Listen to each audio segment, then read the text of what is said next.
बजार रे मिलुथिबा छुटिया फलटिए निजर आकार पाई नुहे निजर मधुर स्वाद पाई अधिक दाम रे बिक्री हो जाए।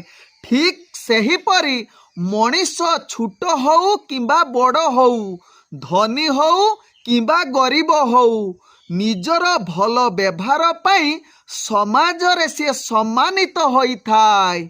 उं विष्णवे नमः। नमस्कार, मु ज्योतिर्विद जजाति केशरी दास नहीं आसी मीन राशि व्यक्तिंकर वार्षिक राशिफल 2026 जदि आपण माने देखुचंती तेबे निश्चित लाइक करंतु। कमेंट बॉक्स रे आपणकर इष्ट देवतांको ना लेखंतु। जदि सब्सक्राइब करि नाहांती तेबे सब्सक्राइब करे नियंतु एवं पाखरे थिबा बेल आइकन बटन निश्चित दबाई दियंतु, कारण मु वीडियो गुड़िक छाड़िले आपण माने प्रथमे देखि पारिबे। तेबे एबे चलंतु जानिबा मीन राशि व्यक्तिंकर जहाँकि वार्षिक राशिफल 2026 रे। तेबे ए वर्ष जहाँकि मीन राशि व्यक्ति कैरियर दृष्टि देखिले आपणको नूतन वर्ष बहुत सफल हेबो।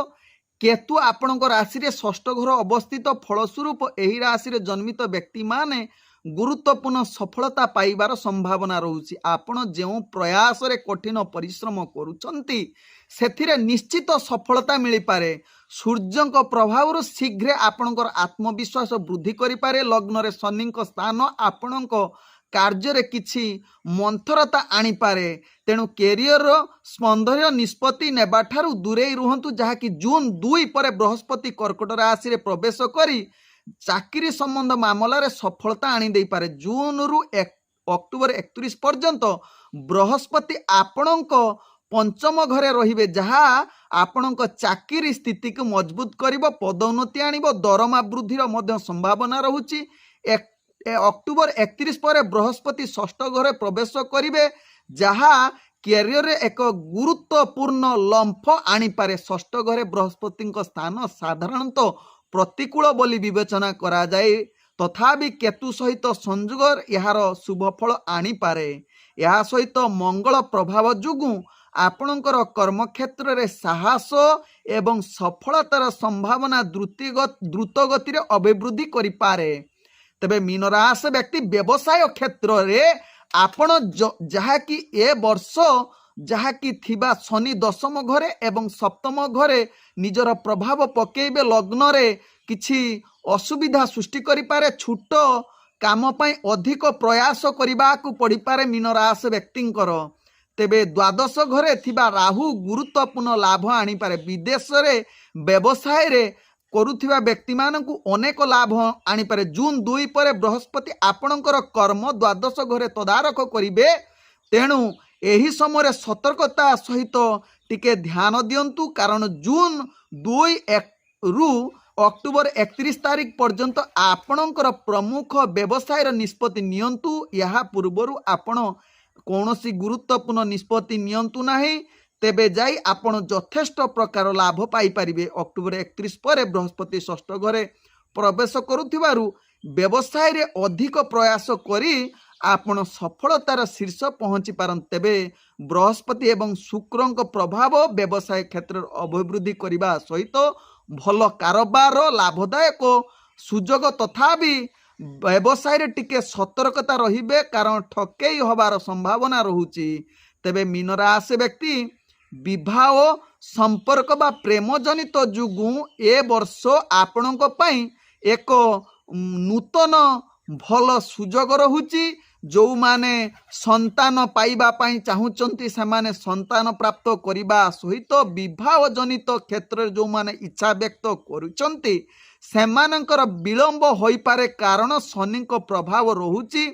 परिवार दृष्टि देखिले ससुर घरक सहित बा सासु ससुर सहित भल संपर्क रखिबा पाई चेष्टा करंतु। शीघ्रता अत्याधिक बा विवाह पाई आपण निजर प्रेम उत्तेजना सृष्टि करि पारे, तेणु यहा प्रति ध्यान दबार आवश्यकता रही मीन राशि व्यक्ति क्षेत्र रे। तेणु धैर्य संयम बजाय रखंतु। आपण जीवन साथी सहित गुणात्मक प्रभाव ଭଲ ଭାବେ ବ୍ୟବହାର ରଖନ୍ତୁ ଯାହା ଆପଣଙ୍କ ପାଇଁ ଭଲ ହେବ। ତେବେ ମୀନ ରାଶି ବ୍ୟକ୍ତି ଏ ବର୍ଷ ଶିକ୍ଷା କ୍ଷେତ୍ରରେ ନିଜର ପ୍ରତିଯୋଗିତା କ୍ଷେତ୍ରରେ ଯାହାକି ବହୁତ ଅନୁକୂଳ ରହୁଛି। କୁଣ୍ଡଳୀରେ ପଞ୍ଚମ ଘରେ ରହିବେ, ତେଣୁ ଜ୍ଞାନ ଗବେଷଣା ସୃଜନଶୀଳ କ୍ଷମତା ଦ୍ରୁତ ଗତିରେ ଅଭିବୃଦ୍ଧି କରିବ। ଏ ସାମାଜିକ କ୍ଷେତ୍ରରେ ସମ୍ମାନ ନିଜର ସ୍ୱତନ୍ତ୍ର ପରିଚୟ ପ୍ରଦାନ କରିବ। ପଞ୍ଚମ ଘରେ ବୃହସ୍ପତି ଥିବାରୁ ଆପଣଙ୍କର ଉଚ୍ଚଶିକ୍ଷା ହାସଲ କରିବାର ସୁଯୋଗ ଦେବ। ଏ ବର୍ଷ ପରୀକ୍ଷାରେ ସଫଳତା ସମ୍ଭାବନା ରହିବା ସହିତ ବିଦେଶ କିମ୍ବା କୌଣସି ପ୍ରମୁଖ ସହରରେ ଆପଣ ପଢ଼ାପଢ଼ିରେ ସୁଯୋଗ ଦେବ। ଅକ୍ଟୋବର 2 ପରେ ପଞ୍ଚମ ଘରେ ବୃହସ୍ପତି ପ୍ରବେଶ କରିବାରୁ ନିଜ ଆପଣଙ୍କର ଇଚ୍ଛା ଅନୁସାରେ ଶିକ୍ଷା ବୃତ୍ତି ହାସଲ କରିବାର ପୂର୍ଣ୍ଣ ସୁଯୋଗ ରହୁଛି। ତେବେ ଅକ୍ଟୋବରରୁ ଡିସେମ୍ବର ପର୍ଯ୍ୟନ୍ତ ଆପଣଙ୍କ ପାଇଁ ଅନୁକୂଳ ସମୟ ହୋଇପାରେ।